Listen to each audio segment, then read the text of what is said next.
Welcome to all of you. उम्मीद करता हूँ आप सभी लोग अच्छे होंगे, स्वस्थ होंगे और घर पे ही होंगे और अपनी पढ़ाई भी बहुत अच्छी तरीके से कर रहे होंगे और ये ज़रूरी भी है ना। तो आपको ध्यान होगा कि लास्ट क्लास में हम लोग NaCl और ZnS टाइप की क्रिस्टल की स्ट्रक्चर के बारे में बात कर चुके थे और हम लोग वर्ड्स के अंदर जो पार्टिकल रखे होते हैं उनकी कोऑर्डिनेशन नंबर पर भी डिस्कशन कर चुके थे। जैसे टेट्राहेड्रल वर्ड्स के अंदर है तो कोऑर्डिनेशन नंबर हमने 4 बताई थी, ऑक्टाहेड्रल वर्ड्स के अंदर है तो 6 और अगर क्यूबिकल वर्ड्स के अंदर कोई पार्टिकल है तो फिर उसकी कोऑर्डिनेशन नंबर 8 हो जाया करती है। एक बात और आपको रिमाइंड करनी है, वो ये कि जो टेट्राहेड्रल वर्ड्स है ना वो FCC यूनिट सेल के प्रत्येक कॉर्नर से बनती है। ठीक है, अब यूनिट सेल में 8 कॉर्नर होते हैं तो 8 कॉर्नर से एक एक टेट्राहेड्रल वर्ड्स यूनिट सेल के अंदर बनती है। इसलिए यूनिट सेल जो FCC टाइप की है उसके अंदर टेट्राहेड्रल वर्ड्स की नंबर 8 होती है। लेकिन आपको ये भी ध्यान रखना है कि एक कॉर्नर से टोटल 8 यूनिट सेल बन सकती हैं और हर कॉर्नर से हर यूनिट सेल के अंदर एक टेट्राहेड्रल वर्ड्स फॉर्म होती है। इसलिए ओवरऑल एक कॉर्नर से कुल मिलाकर के 8 टेट्राहेड्रल वर्ड्स बनेंगी जो उस कॉर्नर को टच करते हुए 8 यूनिट सेल के अंदर होंगी। इसलिए किसी भी FCC यूनिट सेल के कॉर्नर के अराउंड, मतलब उसके चारों तरफ टोटल आपको 8 टेट्राहेड्रल वर्ड्स दिखाई देंगी। अगर वो 8 टेट्राहेड्रल वर्ड्स भरी हुई हैं तो कॉर्नर का पार्टिकल 8 पार्टिकल को टच कर जाता है और उसकी कोऑर्डिनेशन नंबर 8 हो जाती है। और अगर उस कॉर्नर के अराउंड पाई जाने वाली 8 टेट्राहेड्रल वर्ड्स में से 50% ही भरी हुई हैं, यानी केवल 4 ही भरी हुई हैं, तो कॉर्नर पर रखा हुआ पार्टिकल जो है वो केवल 4 पार्टिकल को टच कर पाएगा और उसकी कोऑर्डिनेशन नंबर 4 होगी। ये सारी बातें हम लोग लास्ट क्लास में कर चुके हैं। अब हम कुछ और क्रिस्टल्स की स्ट्रक्चर देखते हैं। उसमें हम लोग एक स्ट्रक्चर देखते हैं कैल्शियम फ्लोराइड की। कैल्शियम फ्लोराइड तो जानते हैं आप लोग क्या होता है, CaF2। ठीक है, एक कैल्शियम के साथ कितने फ्लोरीन हैं, 2। ठीक है, इस स्ट्रक्चर को हम लोग फ्लोराइट भी बोलते हैं। क्या बोलते हैं, फ्लोराइट। ठीक है, तो फ्लोराइट टाइप की स्ट्रक्चर कैसी होती है अगर हमें ये जानना है तो देखो, सबसे पहले इधर ध्यान दें और CaF2 जो होता है वो किस टाइप के आयन से मिलकर बना हुआ है। तो CaF2 में 2 टाइप के आयन हैं, कैल्शियम 2+ है और F- है। सही है ना। अब इसके एक फॉर्मूले के अंदर 2 F- होते हैं, बट हमें उससे कोई लेना देना नहीं है। हम तो बस ये देखना चाह रहे हैं कि इसके अंदर कौन कौन से आयन हैं, बस ये देख रहे हैं। तो इसके अंदर कैल्शियम 2+ आयन भी है और F- आयन भी है। ठीक है, अब आपको एक बात यहाँ ध्यान देनी है, वो क्या, मैंने कहा था कि नॉर्मली जो आयन लार्ज होता है, बड़ा होता है, वो क्लोज पैकिंग का फॉर्मेशन करता है और इन जनरल जो नेगेटिव आयन यानी एनायन जो होता है, यानी ऋणायन जो होता है, वो साइज में लार्ज होता है और वो क्लोज पैकिंग का फॉर्मेशन करता है। बट यहाँ पर एनायन के कंपेयर में कैटायन की साइज थोड़ी लार्ज है, इसलिए क्लोज पैकिंग में यही जाएगा, है ना। याद रखेंगे हम लोग कि ये लार्ज है साइज में, इसलिए ये क्लोज पैकिंग में जाएगा। यानी अब तक जो भी आपने क्रिस्टल्स पढ़े हैं उन सब में नॉर्मली एनायन क्लोज पैकिंग में जा रहा था क्योंकि वो साइज में बड़ा था, बट इस बार कैटायन साइज में बड़ा है और वो क्लोज पैकिंग में जाएगा। तो ये जो कैल्शियम 2+ है ना, ये FCC पैकिंग में जाता है। कौन सी पैकिंग में, FCC में। ठीक है, अगर ये FCC पैकिंग में है तो आपको पता ही है कि फिर कैल्शियम 2+ कहाँ कहाँ होगा यूनिट सेल में, तो पता है वो कॉर्नर पर होगा, है ना, सभी कॉर्नर पर भी होगा। कौन, कैल्शियम 2+, उसके साथ साथ प्रत्येक फेस के सेंटर पर भी होगा। अब ये सारी बातें आप जानते हैं कि कॉर्नर होते हैं 8, इसलिए 8 कैल्शियम 2+ आयन 8 कॉर्नर पर रखे होंगे, बट कंट्रीब्यूशन 1/8 होगा। फेस सेंटर होंगे 6 बट कॉन्ट्रीब्यूशन 1/2 होगा और टोटल नंबर आएगी 4। तो कैल्शियम 2+ की नंबर तो यहाँ भी कितनी आ रही है, 4 आ रही है। बट हम लोग F- के बारे में बात करें कि F- कहाँ रखा होता है, तो देखो ध्यान देना, F- जो होता है वो ऑल टेट्राहाइड्रल में रखा होता है। ऑल टेट्राहाइड्रल से मतलब 100% टेट्राहाइड्रल में। अब आप खुद ही देखो कि इसका मतलब क्रिस्टल के अंदर या यूनिट सेल के अंदर जितनी भी टेट्राहाइड्रल बनेगी उन सब में कौन आ जाएगा, F- आ जाएगा। अब मुझे बताओ कि क्लोज पैकिंग कौन बना रहा है, Ca2+, और Ca2+ की नंबर कितनी है यूनिट सेल में, 4। तो जितने Ca2+ होंगे उतनी तो यूनिट सेल के अंदर क्या होंगी, ऑक्टाहाइड्रल बॉन्ड्स, और जस्ट उसका डबल क्या होंगी, टेट्राहाइड्रल बॉन्ड्स। यानी अगर 4 कैल्शियम 2+ यूनिट सेल में है तो 4 तो उसके अंदर ऑक्टाहाइड्रल बॉन्ड्स होंगी और 8 यानी 4 का डबल उसके अंदर टेट्राहाइड्रल बॉन्ड्स होंगी। तो बताओ फिर उस यूनिट सेल के अंदर टेट्राहाइड्रल बॉन्ड्स की नंबर कितनी हो जाएगी, तो फिर वो हो जाएगी 4 का डबल 8 हो जाएगी। अब मैं कह रहा हूं कि सभी टेट्राहाइड्रल बॉन्ड्स पर कौन रखा है, F-, यानी 8 की 8 टेट्राहाइड्रल बॉन्ड्स पर कौन है, F-। कोई भी टेट्राहाइड्रल बॉन्ड्स वेकेंट नहीं है। तो अब मुझे बताओ कि अगर मुझे सभी टेट्राहाइड्रल बॉन्ड्स पर रखा है ना, तो अगर मुझे नंबर ऑफ F- बताना हो तो मैं क्या कहूंगा कि भाई F- रखा है सभी टेट्राहाइड्रल बॉन्ड्स पर, इसका मतलब जितनी टेट्राहाइड्रल बॉन्ड्स होंगी उतनी ही F- की नंबर होगी। तो मैं लिखूंगा कि नंबर ऑफ टेट्राहाइड्रल बॉन्ड्स, सही है। अब 4 कैल्शियम 2+ के साथ 4 ऑक्टाहाइड्रल और 8 क्या होंगी, टेट्राहाइड्रल, इसलिए टेट्राहाइड्रल बॉन्ड्स की नंबर हो जाएगी 8। तो यही नंबर किसकी होगी, यही नंबर होगी F- की। क्लियर है, तो जरा ध्यान दें, F- की तो यूनिट सेल के नंबर अंदर नंबर आ रही है 8 और Ca2+ की नंबर आ रही है 4। तो फिर मुझे बताएं कि अगर मैं कैल्शियम 2+ आयनों की नंबर और F- आयन की नंबर का सिंपल रेशो लेना चाहूं, तो यूनिट सेल के अंदर कैल्शियम 2+ तो है 4 और F- है 8 और इनका सिंपल रेशो हो जाएगा 1:2। और अगर 1:2 का रेशो है तो इसका मतलब एक कैल्शियम के साथ 2 F- हैं, यानी एक कैल्शियम के साथ 2 F हैं। तो फॉर्मूला क्या बनेगा, CaF2 बनेगा। क्लियर है सबके दिमाग में। तो ये तो एक जनरल प्रोसीजर है जो हमने पहले भी किया हुआ है कि हमने देखा कि इसके अंदर कैल्शियम 2+ है और F- दो तरह के आयन है। कैल्शियम 2+ थोड़ा साइज में लार्जर है इस बार, है ना, इसलिए ये क्लोज पैकिंग में चला गया, तो इसकी नंबर 4 हो गई। इसकी जितनी नंबर है उतनी ऑक्टाहाइड्रल और उससे डबल क्या होंगी, टेट्राहाइड्रल होंगी। अब मैंने कहा F- कहाँ गया, सभी टेट्राहाइड्रल बॉन्ड्स में 100% में टेट्राहाइड्रल बॉन्ड्स कितनी होंगी, 8। तो F- की नंबर भी कितनी हो जाएगी, 8। और सिंपल रेशो ले लिया, 1:2 का रेशो आएगा। फॉर्मूला जो बनेगा CaF2 टाइप का बनेगा। क्लियर है सबके दिमाग में ये बात, ठीक है। तो कैल्शियम 2+ जो है वो क्लोज पैकिंग में जा रहा है क्योंकि लार्ज है साइज में, है ना। और अगर ये क्लोज पैकिंग में जा रहा है तो ये यूनिट सेल के कहाँ कहाँ पर होगा, तो ये तो आपके कॉर्नर पर होगा, है ना। और कॉर्नर के साथ साथ और कहाँ होगा बताओ जरा।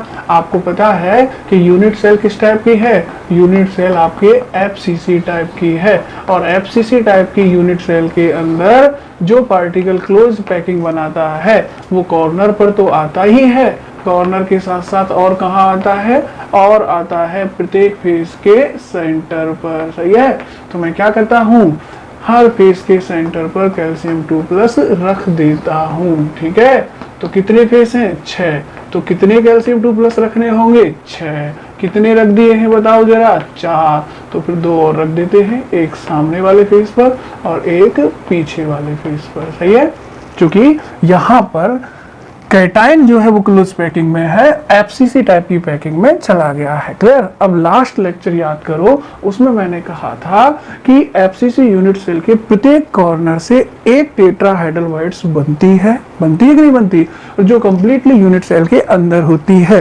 कॉर्नर अपने पास है 8, तो 8 कॉर्नर से 8 टेट्राहाइड्रल बॉन्ड्स बनेंगी और उन सभी टेट्राहाइड्रल बॉन्ड्स पर क्या रखा होगा, F-। जैसे मैं एक टेट्राहाइड्रल बॉन्ड्स अज्यूम करके बताऊं तो मुझे पता है कि हर कॉर्नर से एक एक बननी है, तो मैं इस कॉर्नर से बना दूं, पहले भी हमने बनाई है। तो देखो, एक तो ये वाला पार्टिकल ले लो और 3 पार्टिकल कौन से ले लो, फेस सेंटर वाले ले लो, तो ये लो। ठीक है, इनके बीच में जो भी स्पेस बनेगा वो एक टेट्राहेड्रल वर्ड्स को रिप्रेजेंट करेगा और उसके अंदर कौन आएगा, F माइनस आएगा। अब मुझे एक बात बताएं कि मैंने यहाँ सिर्फ एक ही टेट्राहेड्रल वर्ड्स दिखाई है, वर्ड्स तो ऐसी कितनी है 8, और आठों वर्ड्स में क्या है F माइनस होगा। अब मुझे बताओ ये F माइनस तो कहाँ है, टेट्राहेड्रल वर्ड्स में, और जो पार्टिकल टेट्राहेड्रल वर्ड्स में आ जाता है वो कितने पार्टिकल को टच कर सकता है, 4 को, इसलिए उसकी कोऑर्डिनेशन नंबर क्या होती है 4। तो F माइनस की कोऑर्डिनेशन नंबर तो क्या होगी 4, 1 2 3 4, ये 4 कैल्शियम 2 प्लस के कांटेक्ट में होगा, इसलिए F माइनस की कोऑर्डिनेशन नंबर तो हो गई 4। कितनी हो गई 4, ठीक है। लेकिन अब सवाल है कि कैल्शियम 2 प्लस की कोऑर्डिनेशन नंबर कितनी होगी, ये चीज आपको ध्यान में रखनी है। तो लास्ट क्लास में मैंने आपसे कहा था, लास्ट लेक्चर आप बहुत ध्यान से देखना, पिछले 2-3 लेक्चर बहुत अच्छे से देखना, क्योंकि उनमें मैं वर्ड्स के बारे में काफी बातें कर चुका हूँ। तो फिर मैंने उस समय आपको बताया था कि भाई एक कॉर्नर जो होता है ना, उससे एक यूनिट सेल में एक टेट्राहेड्रल वर्ड्स बनती है, लेकिन एक कॉर्नर से कितनी यूनिट सेल बन सकती है 8, क्योंकि एक कॉर्नर 8 यूनिट सेल के बीच में कॉमन होता है, इसलिए इस कॉर्नर के अराउंड मतलब चारों तरफ 8 यूनिट सेल होंगी और उन 8 यूनिट सेलों में एक एक टेट्राहेड्रल वर्ड्स इस कॉर्नर से बनेगी, यानी कि इस कॉर्नर से टोटल कितनी टेट्राहेड्रल वर्ड्स बनती हैं 8, ठीक है। 8 यूनिट सेलों के अंदर एक एक, ठीक है। अगर आपको ये चीज ध्यान है तो फिर देखो आपको बताया था कि भाई एक कॉर्नर जो होता है उसके अराउंड आप लोग 8 टेट्राहेड्रल वर्ड्स बना सकते हो, क्योंकि एक कॉर्नर जो होता है वो 8 यूनिट सेल के बीच में कॉमन हो सकता है। जैसे मैं इसी कॉर्नर की बात कर लेता हूँ, ठीक है। अब इस कॉर्नर से कितनी यूनिट सेल बन सकती है 8, ठीक है। 8 में एक एक टेट्राहेड्रल वर्ड्स हो जाएगी, तो एक टेट्राहेड्रल वर्ड्स तो इस यूनिट सेल में हो जाएगी, ठीक है, एक इसके बाहर वाली यूनिट सेल में, और इस तरह से कितनी हो जाएंगी टोटल 4 होंगी कि नहीं होंगी। तो 4 तो नीचे हो जाएंगी और 4 ही कहाँ हो जाएंगी, ऊपर हो जाएंगी। तो बताओ इस कॉर्नर के अराउंड टोटल कितनी टेट्राहेड्रल वर्ड्स बन जाएंगी, इस कॉर्नर के अराउंड टोटल 8 टेट्राहेड्रल वर्ड्स बनेंगी। अब मैंने कहा है कि F माइनस कहाँ है, सभी टेट्राहेड्रल वर्ड्स में, इसका मतलब कोई भी वर्ड्स खाली नहीं होगी, ऊपर वाली चारों वर्ड्स में भी F माइनस होगा और नीचे वाली चारों वर्ड्स में भी F माइनस होगा, यानी कि हर वर्ड्स में F माइनस है। तो इस क्लोज पैकिंग को बनाने वाला पार्टिकल कौन सा है, कैल्शियम 2 प्लस। तो ये क्या है कैल्शियम 2 प्लस, उसके चारों ओर कितने F माइनस है 8, इसलिए ध्यान रखना कि इस कैल्शियम 2 प्लस की कोऑर्डिनेशन नंबर इस बार 8 होगी। कितनी होगी 8। दोबारा समझ लें, इस कॉर्नर से टोटल कितनी क्यूब बना सकते हो या कितनी यूनिट सेल बना सकते हो 8। हर यूनिट सेल के अंदर क्या होगी एक टेट्राहेड्रल वर्ड्स, इसका मतलब इस कॉर्नर के अराउंड कितनी टेट्राहेड्रल वर्ड्स हो जाएंगी 8, और 8 पर क्या रखा हुआ है F माइनस, इसका मतलब ये कैल्शियम 2 प्लस कितने F माइनस से सराउंडेड होगा 8 से। 8 कैसे, एक इस यूनिट सेल के अंदर और 3 नीचे वाली में, ये तो हो गए नीचे, सही है, और 4 हो गए ऊपर, सही है। अब इन ऊपर वाले 4 पर भी क्या होगा F माइनस, क्योंकि सभी टेट्राहेड्रल वर्ड्स भरी हैं हमने, कोई खाली नहीं छोड़ी है, और नीचे वालों पर भी क्या होगा F माइनस। तो इसका मतलब एक कैल्शियम 2 प्लस कितने F माइनस से सराउंडेड हो जाएगा बताओ, एक कैल्शियम 2 प्लस जो है 8 F माइनस से सराउंडेड होगा। इसलिए इस केस में कैल्शियम 2 प्लस की कोऑर्डिनेशन नंबर जो होगी वो होगी 8 होगी। कितनी होगी 8, क्लियर। अब देखो अगर इसका कोऑर्डिनेशन रेशो लिखना हो, क्या लिखना हो कोऑर्डिनेशन रेशो, तो कोऑर्डिनेशन रेशो कैसे लिखते हो आप लोग, पहले इन जनरल आप लोग धनायन का कोऑर्डिनेशन नंबर लिखते हो, धनायन का कोऑर्डिनेशन नंबर कितना है 8, और फिर लिखते हो ऋणायन का, इसका मतलब 8:4 का कोऑर्डिनेशन है, ये ध्यान रखोगे। तो फ्लोराइड टाइप की जो स्ट्रक्चर होती है वो 8:4 कोऑर्डिनेशन को रखती है। 8:4 का मतलब क्या है, कैटायन की कोऑर्डिनेशन नंबर 8 और एनाइन की कोऑर्डिनेशन नंबर कितनी होगी 4 होगी। एनाइन मतलब F माइनस, F माइनस तो रखा ही टेट्राहेड्रल वर्ड्स में है ना, तो टेट्राहेड्रल में तो कोई भी रख दो आप, उसकी कोऑर्डिनेशन नंबर 4 ही होगी। मगर कैल्शियम 2+ जो है वो क्लोज पैकिंग में जा रहा है और एक कैल्शियम 2+ के अराउंड 8 टेट्राहाइड्रल हैं और यहाँ पर सभी टेट्राहाइड्रल भरी हुई हैं, इसलिए इसकी कोऑर्डिनेशन नंबर कितनी हो जाएगी? 8 हो जाएगी। याद रखोगे इस बात को। अब देखो जैसी फ्लोराइड की स्ट्रक्चर है ना, इसका जस्ट रिवर्स होता है एंटी फ्लोराइड। क्या होता है? Anti fluoride. अब हम लोग उस एंटी फ्लोराइड पर बात करेंगे। देखो नेक्स्ट हम लोग स्ट्रक्चर देख रहे हैं Na2O की, और ये एंटी फ्लोराइड टाइप की स्ट्रक्चर है। एंटी फ्लोराइड का मतलब क्या होगा? ये फ्लोराइड का रिवर्स होगी। ठीक है, तो कुछ बातें मैं यहीं से कह सकता हूं कि फ्लोराइड में क्या कोऑर्डिनेशन रेशो था? 8:4। यहाँ पर जो कोऑर्डिनेशन रेशो होगा वो उल्टा हो जाएगा 4:8 का। पहली बात तो ठीक। फ्लोराइड टाइप की स्ट्रक्चर के अंदर क्या हो रहा था? कैटायन बड़ा था, वो क्लोज पैकिंग में जा रहा था, और एनायन छोटा था, वो जो है टेट्राहाइड्रल वर्ड्स में जा रहा था। बट यहाँ पर रिवर्स हो जाएगा, मतलब जो ट्रेडिशनल है वही हो जाएगा कि Na2O जो होता है उसके अंदर पॉजिटिव कौन है? Na+ और नेगेटिव कौन है? O2-। ठीक है, मैं ये नहीं कह रहा हूँ कि इसमें 2 Na है, एक ऑक्सीजन है, नहीं, मैं तो सिर्फ ये बता रहा हूँ कि इसमें कौन कौन से आयन हैं। एक Na+ और दूसरा O2- है। O2- की साइज बड़ी है, लार्ज है, जैसा अक्सर होता है, इसलिए ये क्लोज पैकिंग में चला गया FCC में। अब मैं सीधा लिख दूं FCC में चला गया तो इसकी नंबर कितनी होगी? 4। सही है। अब आइए Na+ पर। Na+ की साइज छोटी है, स्मॉल है। ठीक है, स्मॉल है तो वर्ड्स के अंदर जाएगा। कौन सी वर्ड्स में जाएगा? टेट्राहाइड्रल वर्ड्स में। कितनी टेट्राहाइड्रल वर्ड्स में? ऑल टेट्राहाइड्रल वर्ड्स में। ऑल टेट्राहाइड्रल वर्ड्स का मतलब जितने भी टेट्राहाइड्रल वर्ड्स हैं वो सब ऑक्यूपाइड होगी, कोई भी टेट्राहाइड्रल वर्ड्स खाली नहीं होगी। अब बताओ, लेटिस के अंदर या यूनिट सेल के अंदर पार्टिकल तो है 4, तो ऑक्टाहाइड्रल वर्ड्स होंगी 4 और टेट्राहाइड्रल वर्ड्स हो जाएंगी 8। आठों की आठों पर क्या रखा होगा? Na+, इसलिए नंबर ऑफ Na+ क्या होगा? नंबर ऑफ Na+ में सीधा लिख दूं कि नंबर ऑफ टेट्राहाइड्रल वर्ड्स, और टेट्राहाइड्रल वर्ड्स कितनी है? 8, तो 8 ही क्या होगी? Na+ की नंबर होगी। क्लियर है सबके दिमाग में? ठीक है। अब मुझे एक बात बताओ, अगर मैं इनका सिंपल रेशो लूं इनकी नंबर का, तो Na+ और O2-। ठीक है, Na+ की नंबर कितनी आ रही है? 8। O2- की नंबर कितनी आ रही है? 4। सिंपल रेशो निकालोगे तो क्या आएगा? 2:1। और जब रेशो 2:1 का होगा तो फॉर्मूला क्या बनेगा? Na2O। तो यही तो फॉर्मूला है। अब आप खुद ही देखो फ्लोराइड का रिवर्स है कि नहीं है। क्यों? फ्लोराइड में तो क्या था? फ्लोराइड क्या था? अभी देखा ना हम लोगों ने, CaF2 फ्लोराइड ही तो था।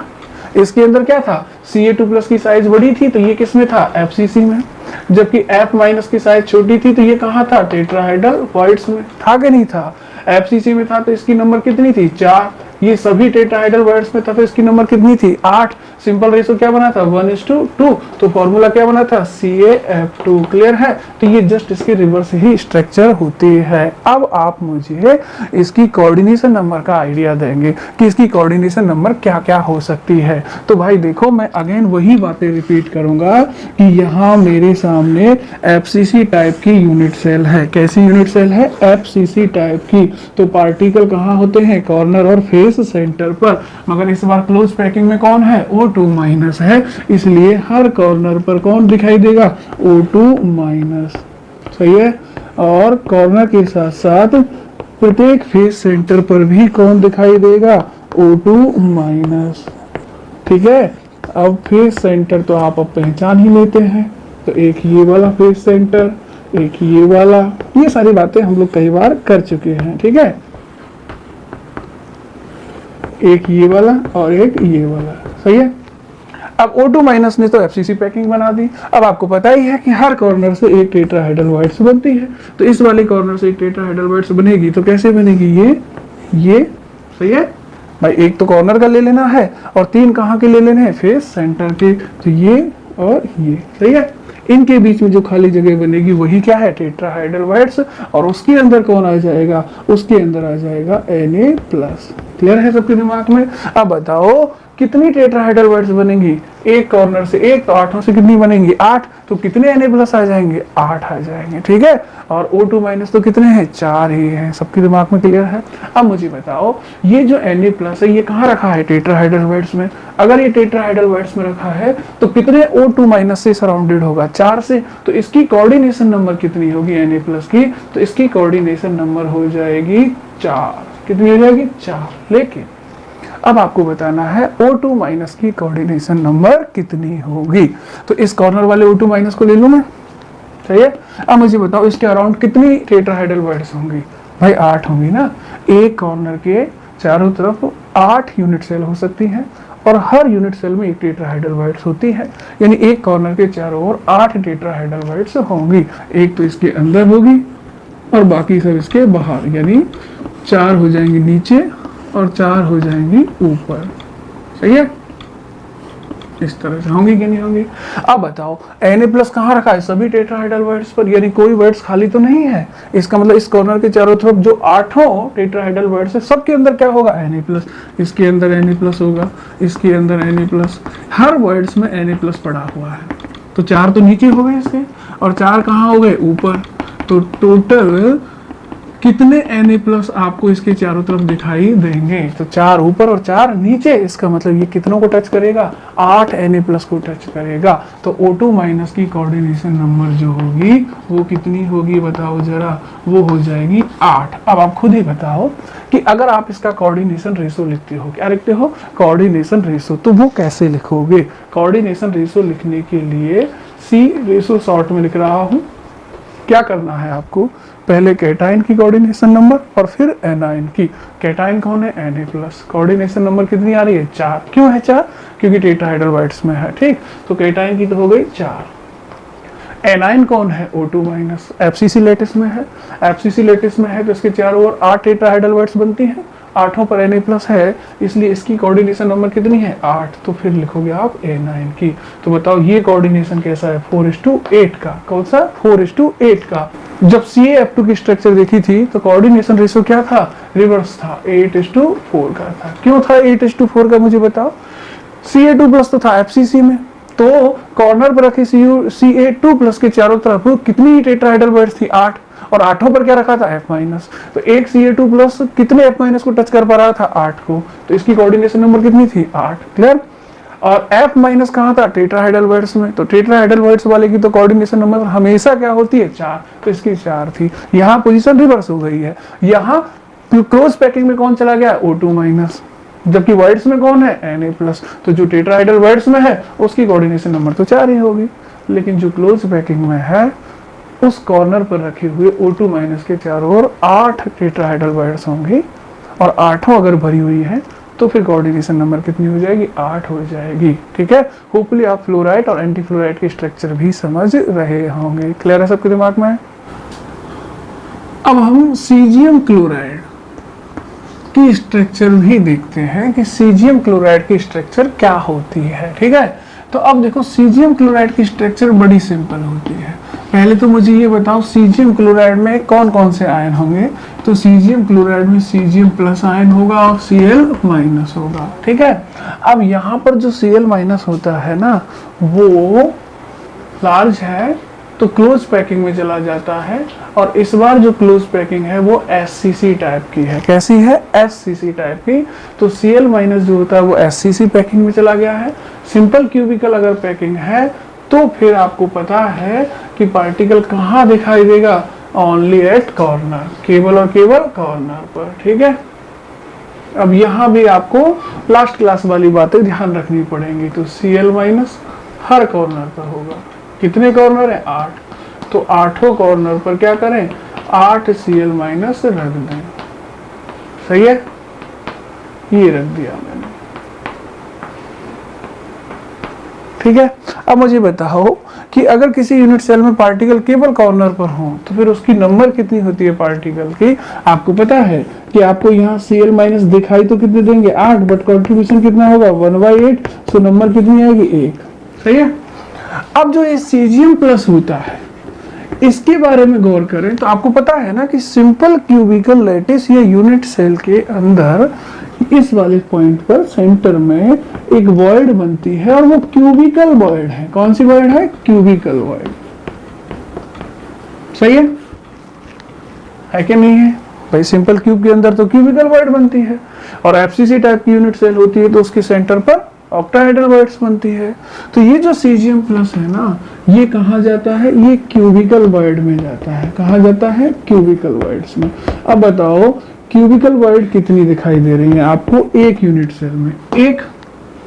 इस वर्ड्स का कंट्रीब्यूशन कितना होगा इस यूनिट सेल के अंदर? 100%, क्योंकि है तो इसी के अंदर, कंप्लीटली इसके अंदर है, तो कंट्रीब्यूशन पूरा होगा। तो फिर सीजीएम प्लस की नंबर कितनी आएगी? 1 आएगी। क्लियर है? सीजीएम प्लस कहाँ है? क्यूबिकल वर्ड्स में।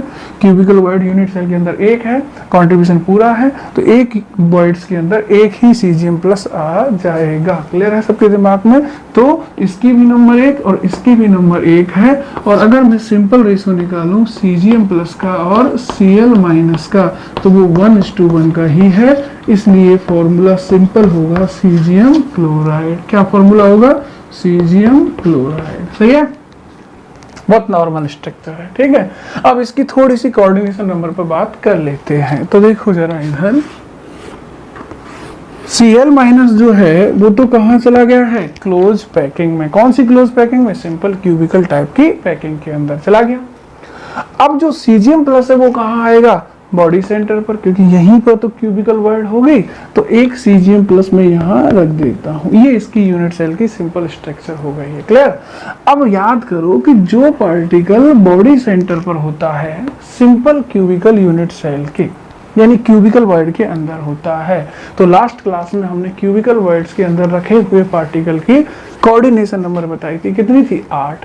तो सीजीएम प्लस की कोऑर्डिनेशन नंबर कितनी होगी? 8। यानी ये 8 को टच करेगा। कैसे टच करेगा?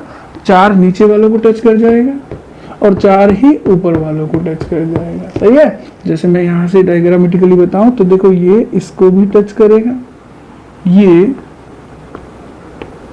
इसको भी टच करेगा, ये इसको भी टच करेगा और इसको भी टच करेगा। तो नीचे से कितनों को टच करेगा? 4 को। देखो, एक ये वाला क्लोरीन, दूसरा ये वाला क्लोरीन, सही है, तीसरा ये वाला क्लोरीन और चौथा ये वाला क्लोरीन। सही है? तो चारों को नीचे टच करेगा तो चारों को ही ऊपर टच करेगा। इसका मतलब 5वां ये रहा, 6वां ये रहा, 7वां ये रहा और 8वां ये लास्ट कॉर्नर वाला है कि नहीं है? तो देखो, ये 4 ऊपर से टच कर जाएगा और 4 नीचे से टच कर जाएगा। तो सीजीएम प्लस की कोऑर्डिनेशन नंबर कितनी हो जाएगी? 8। या फिर सीधा याद रखें कि जो भी पार्टिकल क्यूबिकल वर्ड्स के अंदर चला गया है उसकी कोऑर्डिनेशन नंबर हमेशा हमेशा कितनी आएगी? उसकी कोऑर्डिनेशन नंबर 8 आएगी। कितनी आएगी? 8। क्लियर? ठीक, बहुत सिंपल है भाई। आप क्यूबिकल वर्ड बना रहे हो तो कैसे बनाओगे? क्यूब के अंदर बनाओगे ना, सिंपल क्यूब के अंदर। तो 4 पार्टिकल नीचे और 4 पार्टिकल ऊपर, 1 2 3 4। ठीक है, फिर इनके ऊपर ऐसे ही 4 रख दो, 5 6 7 8। क्लियर? कितने पार्टिकल हो गए? 8। अब इन 8 पार्टिकल के बीच में एक खाली जगह बनेगी ना, उस खाली जगह में कौन आ गया? सीजीएम। तो वो सीजीएम नीचे भी 4 को टच करेगा और ऊपर भी 4 को टच करेगा। एक बार फिर समझो, 1 2 3 4। क्लियर? इनके बीच में आ गया सीजीएम, तो ये सीजीएम इन चारों को टच करेगा, 1 2 3 4। ठीक है, ऐसे ही 4 सीएल आ जाएंगे ऊपर, 1 2 3 4। तो ये सीजीएम ऊपर वाले चारों को भी टच करेगा, ये सीजीएम नीचे वाले चारों को भी टच करेगा। तो कोऑर्डिनेशन नंबर कितनी होगी? 8। कुल मिला के 8 कॉर्नर पर जो सीएल आएंगे उन सबको ये सीजीएम टच करेगा, इसलिए इसकी कोऑर्डिनेशन नंबर कितनी होगी? 8 होगी। क्लियर है सबके दिमाग में? ठीक है, अब देखो, सीएल माइनस तो है कॉर्नर पर, सीजीएम प्लस कहां पर होगा? क्यूबिकल वर्ड्स में, यानी बीचों बीच में होगा।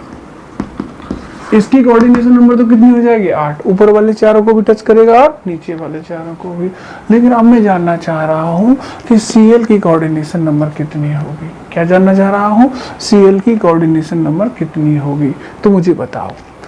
ये सीजीएम इस सीएल को टच करेगा, यानी ये सीएल इस सीजीएम को टच करेगा कि नहीं करेगा? तो एक बात ध्यान देना, ये सीएल ये तो कंफर्म है ना कि इस सीजीएम को टच करेगा, क्योंकि जब ये सीजीएम 8 सीएल को टच कर रहा है, इसका मतलब ये सीजीएम इसको टच कर रहा है ना, तो इसका मतलब ये भी तो हुआ कि ये सीएल इस सीजीएम को टच कर रहा है। क्या ये सीएल यहाँ उपस्थित किसी और Cl या किसी और Cgm को टच कर पाएगा? देखो Cgm तो एक ही है तो उसको टच कर लिया, ठीक है। और अगर आप पुराने लेक्चर्स देखिएगा तो मैंने आपको बताया हुआ है कि जब किसी सिंपल क्यूब के अंदर आप किसी पार्टिकल को एडजस्ट करते हैं तो क्यूब एक्सटेंडेड हो जाता है और फिर कॉर्नर वाले पार्टिकल एक दूसरे को टच नहीं कर पाते, लाइक BCC। ये एक तरह से BCC की तरह हो गया है, कंप्लीटली तो नहीं कह सकते क्योंकि BCC में तो ये भी क्या होता, Cl ही होता, बट आप अज्यूम कर सकते हैं जब ये Cgm बीच में आएगा तो ये एक एक्सटेंडेड लेटिस होगा तो Cl जो है वो आपस में टच नहीं करेंगे। बहरहाल मेरा सवाल सिर्फ इतना है कि ये Cl इस Cgm को तो टच करेगा, करेगा कि नहीं करेगा? क्लियर है? अब देखो इस कॉर्नर के अराउंड आप लोग कितनी यूनिट सेल बना सकते हो? वही जवाब है मेरा 8। हर कॉर्नर से आप उसके चारों तरफ 8 यूनिट सेल ही बना सकते हो, ठीक है। तो ये Cl एक यूनिट सेल में एक Cgm को तो टच कर रहा है कि नहीं कर रहा? अब इस Cl के चारों तरफ कितनी यूनिट सेल बन सकती है? 8। एक यूनिट सेल में एक Cgm को टच कर रहा है तो 8 यूनिट सेल में कितने Cgm को टच कर जाएगा? 8 को टच कर जाएगा। एक बार फिर से समझ लें मैं क्या कह रहा हूं। मैं ये कह रहा हूं कि ये सिंपल क्यूबिकल स्ट्रक्चर है Cl की, उसके बीच की क्यूबिकल वर्ड में आ गया है Cgm। तो ये Cgm नीचे वाले चारों Cl को भी टच करेगा और ऊपर वाले चारों Cl को भी टच करेगा, यानी ये Cgm इस Cl को टच कर रहा होगा। क्लियर? इसका मतलब ये Cl इस Cgm को टच कर रहा होगा। ये Cl इस यूनिट सेल में एक Cgm को टच कर रहा है कि नहीं कर रहा?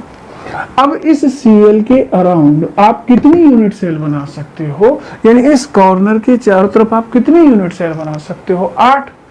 तो आप ध्यान दें कि एक Cl माइनस जो कॉर्नर पर रखा हुआ है वो एक यूनिट सेल में एक Cgm प्लस को टच कर पा रहा है, तो इसके चारों तरफ तो 8 यूनिट सेल होंगे ना।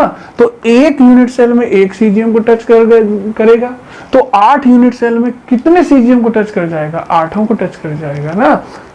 इस यूनिट सेल से एक Cgm, अगली यूनिट सेल से दूसरा Cgm, फिर अगली से तीसरा, फिर अगली से चौथा, फिर अगली से 5वां, फिर अगली से 6वां Cgm, फिर उससे अगली से 7वां और फिर लास्ट में 8वां, क्योंकि इस कोने के चारों तरफ मैं 8 ही यूनिट सेल बना सकता हूं और एक यूनिट सेल में एक Cl एक Cgm को टच कर जाएगा। जब एक यूनिट सेल में एक को टच करेगा तो इसके चारों तरफ की 8 यूनिट सेल में कुल कितने Cgm को टच कर जाएगा? 8 को।